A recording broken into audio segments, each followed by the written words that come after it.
गागर में सागर, पड़म में भारत। सृष्टि की रचना में 84 लाख योनियां बताई गई हैं। 9 लख नवचर 10 व्योम चर क्रम गिरा 11 वन 20 लख 84 भुवन में 4 मनुष्य पशु 30। यानी कि 84 लाख योनियां जो है में भटकने के बाद मनुष्य का दुर्लभ शरीर पर प्राप्त होता है, जो देव भी तरसते हैं, जिसके लिए देव भी तरसते हैं, जो देव भी चाहते हैं कि मैं भूलोक मृतलोक में जाऊं और जन्म मनुष्य का प्राप्त करूं। लेकिन ये दुर्लभ तन 84 लाख योनियों में भ्रमण करने के बाद सनातन धर्म के अनुसार मनुष्य को प्राप्त होता है। और मनुष्य का जन्म जो ये प्राप्त होता है, इसमें भी सृष्टि की रचना के लिए एक मनुष्य का पुत्र के रूप में उसको जन्म देना, ये भी एक आवश्यक बताया गया है पुराणों में। राजा दशरथ की कोई संतान नहीं हो रही थी, उन्होंने पुत्र यज्ञ किया था। इसके जन्मांतर में आप जब सृष्टि की रचना में जाइए तो आपको वैदिक पौराणिक इतिहास और रामचरितमानस में मिलेगा कि स्वयंभू मनु और शत्रुपा से नर सृष्टि की उत्पत्ति हुई, जिनसे यह आज पूरा जगत नर और नारी से गुंजायमान हो रहा है। उन्होंने राजपाट को त्याग करके 23,000 वर्ष नैमिषारण्य की पवित्र पावन भूधरा पर पत्नी शत्रुपा के साथ तपस्या 23,000 वर्ष किया और ब्रह्मा विष्णु महेश कई बार आए, उनसे दर्शन दिए और वर मांगने को कहा। लेकिन स्वयंभू मन शत्रुपा ने कहा कि मैं वही स्वरूप चाहता हूँ जो बिन पक चले सुने बिन काना, कर बिन कर्म करे विधिनाना। निराकार परब्रह्म परमेश्वर को राम के रूप में दर्शन किया और उन्होंने वरदान प्राप्त किया कि जब आप अवध में यानी अयोध्या में राजा होंगे आकर के, तब मैं आपके यहाँ पुत्र के रूप में जन्म लूंगा। तो सृष्टि की रचना में मनुष्य का जन्म बड़ा ही महत्वपूर्ण माना गया है और उसमें भी नर सृष्टि के बाद की श्रृंखला में पुत्र का होना, औलाद का होना बहुत ही आवश्यक माना गया है।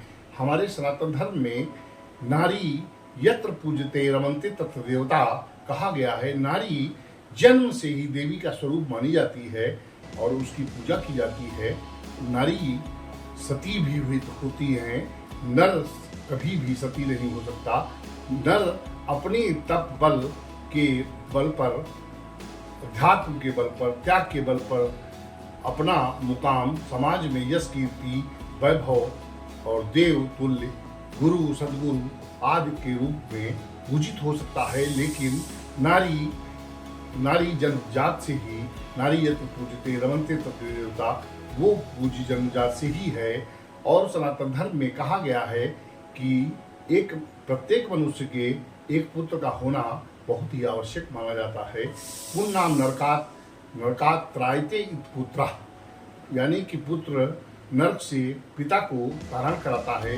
यही इसीलिए हमारे समाज में दादी बाबा और देखते हैं कि हम तीसरी पुस्त को देख लें, देखने के बाद ही कि ब्रह्मलोक को जाएं, तो वो देवी देवता विभिन्न मंदिर गुरुद्वारा गिरजाघर जहाँ उनको लगता है कि हमारी संपत्ति बढ़ सकती है, वहाँ वो जाकर के मनते मांगते हैं।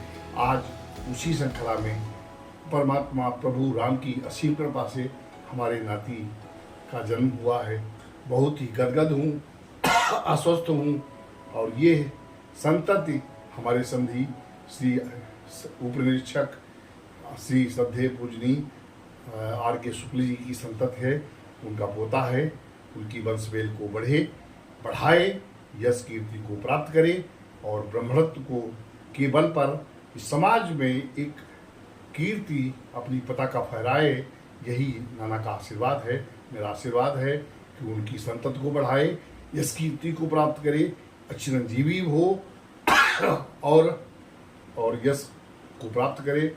दर्शकों, आप सबसे हम अपने नाती के लिए हार्दिक शुभकामनाओं की अपेक्षा करते हैं। दर्शकों को प्रणाम। यदि आपको ये कार्यक्रम अच्छा लगा है तो इसे शेयर जरूर करें, लाइक और कमेंट करना न भूलें। हम आपकी राय के अनुसार ही कार्यक्रम बनाते हैं। अपनी राय जरूर दें।